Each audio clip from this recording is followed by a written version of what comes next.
మేమైతే చాలా బాగున్నాము. ఈ వీడియో చాలా స్పెషల్ వీడియో అండి. కుకింగ్ కి సంబంధించి చాలా ఇంపార్టెంట్ టిప్స్ అనేది మీతో షేర్ చేసుకున్నాను. ఈ వీడియో ఎక్కడ కూడా స్కిప్ చేయకుండా చూసేయండి.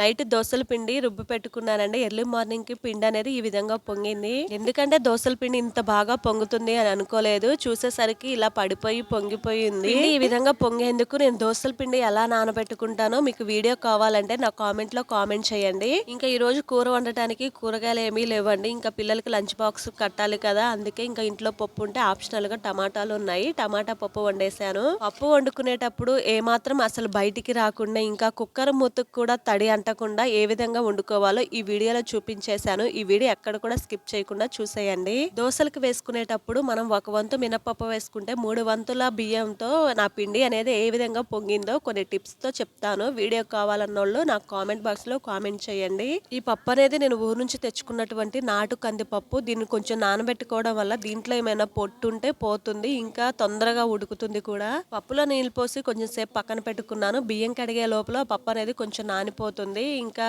అన్నం వండుకుందామని చెప్పేసి బియ్యం తీసుకొని కడిగేసుకున్నానండి. దీంట్లో కూడా ఒక చిన్న టిప్ ఉంది, మీకు నచ్చితే ట్రై చేయండి. బియ్యం కడిగేటప్పుడు చాలా మంది షింక్ లో వాటర్ తో కడుగుతానండి.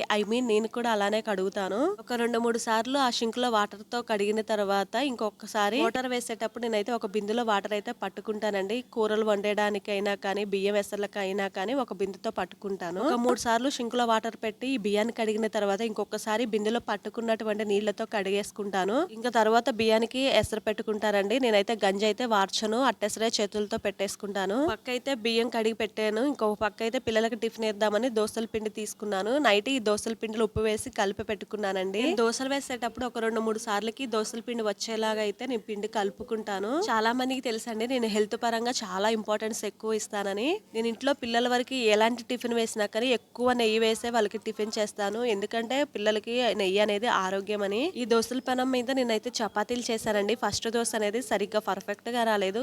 నెక్స్ట్ దోశలు అనేవి చాలా బాగా వచ్చాయి.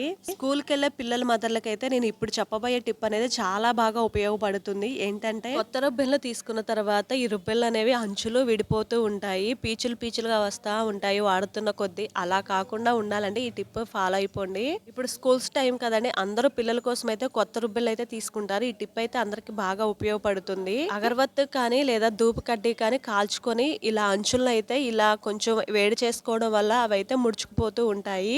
అంచులు ముడుచుకుపోవడం వల్ల మనకి ఎక్కడ కూడా బయట అనేది దారాల్లా కనిపించదు. కొత్తగా రుబ్బెళ్ళు కొనుక్కున్న వాళ్ళు ఇలా అంచులను అయితే ఈ ధూపు కడ్డీతో ఇలా కొంచెం పైన స్టిక్ చేసుకుంటూ ఉండండి. చూడండి ఎంత నీట్ గా చక్కగా వచ్చిందో. ఒక్కసారి ఇలా స్టిక్ చేసుకోవడం వల్ల రుబ్బెను ముడతపడి చినిగిపోయినా కానీ ఇది అనేది ఊడిపోదు, అంత గట్టిగా ఉంటుంది. ఈ టిప్ నాకు ఎలా తెలుసు అనుకుంటున్నారా? నేను చిన్నప్పుడు స్కూల్ కి వెళ్ళేటప్పుడు మా అమ్మ కూడా సేమ్ ఇలానే ఈ ప్రాసెస్ లోనే చేసేది. నాకు ఇప్పుడు మా పాపకి అదే ఉపయోగపడింది. అప్పటి కాలంలో చాలా మందికి కట్టెల పొయ్యి ఉండేది కాబట్టి ఆ కట్టెల పొయ్యి మీద వంట చేసేవాళ్ళు కదా, అందులోంచి ఒక చిన్న పుల్లను తీసుకొని సేమ్ ఇదే ప్రాసెస్ లో ట్రై చేసేవాళ్ళు. నాకైతే నిప్పుల పొయ్యి లేదు కాబట్టి నేను ఇలా అగరబత్తితో అంటించుకుంటున్నాను. మా పాపకు స్కూల్ యూనిఫామ్లు అనేవి 3 కలర్స్ ఉన్నాయండి, వైట్, మెరూన్ ఇంకా ఎల్లో. ఈ 3 రుబ్బెళ్ళు వీటికి సంబంధించి కొన్నాను. నాకైతే ఈ 3 రుబ్బెళ్ళు 2 మీటర్లు వచ్చేసి 15 రూపాయలు పడిందండి. 2 మీటర్లు అలా తీసుకున్నాను. ఇంకా అప్పుడైతే జళ్ళకి 2 కరెక్ట్ గా సరిపోతాయి. ఈ సంవత్సరం షూ లాగే ఈ రిబ్బెళ్ళు కూడా మార్చుతూ ఉండాలండి. మనం ఎంత కాస్ట్లీ పెట్టుకున్నా సరే షూ ఇంకా ఈ రుబ్బెళ్ళు అనేవి పాడైపోతూ ఉంటాయి. షూ అయితే ఎంత కాస్ట్ పెట్టి తీసుకున్నా కానీ అవి బాగానే ఉంటాయి, కానీ పిల్లల కాళ్ళు అయితే పెద్ద అయిపోతాయి, అవి సరిపోవాలి. ఎవరికైనా ఇవ్వాలంటే మనసు ఒప్పదు. ఇంకా మనం వాడుకోవడానికి పిల్లలకైతే టైట్ అయిపోతాయి. నేనైతే షూ తీసుకునేటప్పుడు చాలా తక్కువ కాస్ట్ లోనే తీసుకుంటానండి, ఎందుకంటే ఇయర్లీ మార్చాలి కాబట్టి. అలానే రుబ్బెళ్ళు కూడా ఆ విధంగానే తీసుకుంటాను. పిల్లలకి టిఫిన్ వేసేసాను, వాళ్ళైతే తింటున్నాను. ఈ లోపల నేనైతే రుబ్బెళ్ళు అయితే ఇలా స్టిక్ చేసుకున్నాను. ఇంక ఈ లోపల మనకు నానబెట్టినటువంటి పప్పు కూడా చక్కగా నానిపోయింది. కుక్కర్ లో పప్పును ఉడకబెట్టేటప్పుడు ఒక ఇంపార్టెంట్ టిప్ అనేది మీతో ఇప్పుడు షేర్ చేసుకోబోతున్నాను. ఇది నాటు కందిపప్పు కదా, చేలో పండించినది. కందుల్ని ఎంత జాగ్రత్తగా గాలించుకొని పప్పు అనేది తయారు చేసుకుంటామో అంతే జాగ్రత్తగా పప్పు వండుకునేటప్పుడు కూడా ఒకసారి ఈ విధంగా గాలించుకోవాలి. ఇప్పుడున్న జనరేషన్ కి పప్పు గాలించడం గానీ బియ్యం గాలించడం గానీ ఎలా చేయాలో తెలియదు. మీకు కావాలంటే నాకు కామెంట్ లో కామెంట్ పెట్టండి, ఒక వీడియో అనేది క్లియర్ గా చేస్తాను. పప్పుని ఈ విధంగా చేసుకోవడం వల్ల మనకి ఒక రాయి అయితే వచ్చింది. చూడండి,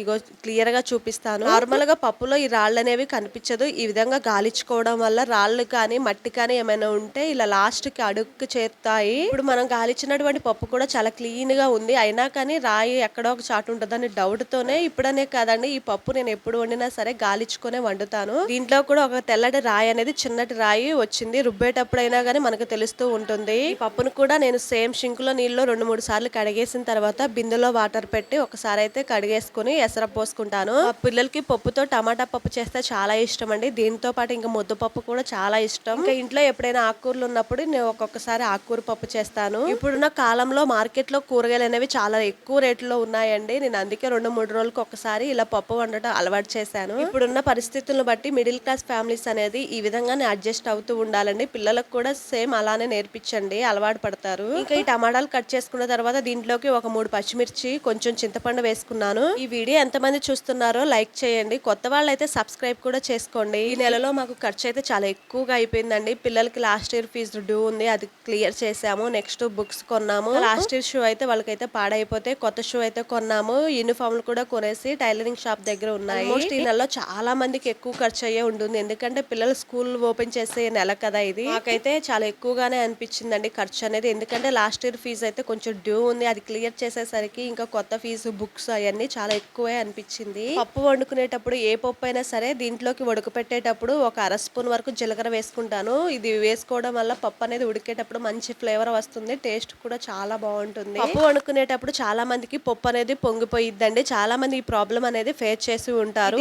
ఒకసారి ఫాలో అయిపోండి, మీకు ఎప్పుడు కూడా ఎంత వెసర పోసినా సరే పప్పు అనేది పొంగదు. ఏం లేదండి, చాలా ఈజీ. పప్పు వండుకునేటప్పుడు మనం కుక్కర్ లో అన్ని వేసేసిన తర్వాత ఇలాంటి ఒక టీ గ్లాస్ ఉంటుంది కదా, దాన్ని వేసేయండి. టీ గ్లాస్ అన్నా వేయొచ్చు, లేదంటే చిన్నది ఏదన్నా కూర గిన్నె ఉంటుంది కదా అదైనా వేసేసి ఇలా ఈ విధంగా కుక్కర్ మూత అయితే పెట్టేయండి. విజిల్స్ వచ్చినా కానీ ఎంత ఎసరు పోసినా సరే పప్పు అనేది బయటికి అసలు ఏమాత్రం పొంగదు. ఇది పక్కా గ్యారంటీ, 100% వర్కౌట్ అవుతుంది. సేమ్ ఈ టిప్ నే నేను ఎప్పుడు పప్పు వండినా కానీ ఫాలో అయిపోతాను. పిల్లలైతే టిఫిన్ తినేసేసారు, ఇంకా వంట కూడా అయిపోయింది. పిల్లలకైతే లంచ్ బాక్సులు కట్టేశాను. వంతు మినపప్పు 3 వంతులు బియ్యంతో పిండి అనేది ఈ విధంగా పొంగుతూ రావాలంటే కొన్ని ఇంపార్టెంట్ టిప్స్ తో నేను ఒక వీడియో అనేది చేస్తాను. ఇలాంటి వీడియో ఎంతమందికి కావాలో కామెంట్ లో కామెంట్ చేయండి. మార్నింగ్ పిల్లలైతే స్కూల్ కి రెడీ అయిపోయారండి. ఈవినింగ్ ఇంటికి వచ్చేసరికి వాళ్ళ డాడీ అయితే తినడానికి అయితే స్నాక్స్ తీసుకొచ్చారు. పిల్లలు స్కూల్ నుంచి వచ్చాక స్నానం చేసేసి వాళ్ళకి తినడానికి ఏమైనా పెడుతూ ఉంటారండి. సేమ్ వాళ్ళ డాడీ కూడా అదే టయానికి ఈ రోజు వచ్చేసారు. ఇంకా వాళ్ళకి తినడానికి అయితే బేకరీ నుంచి ఇలా కేక్లు అయితే తీసుకొచ్చారు. నలుగురికి 4 పీసులు.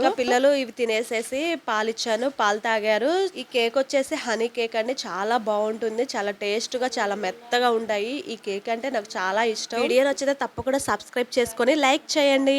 ఇంకా నా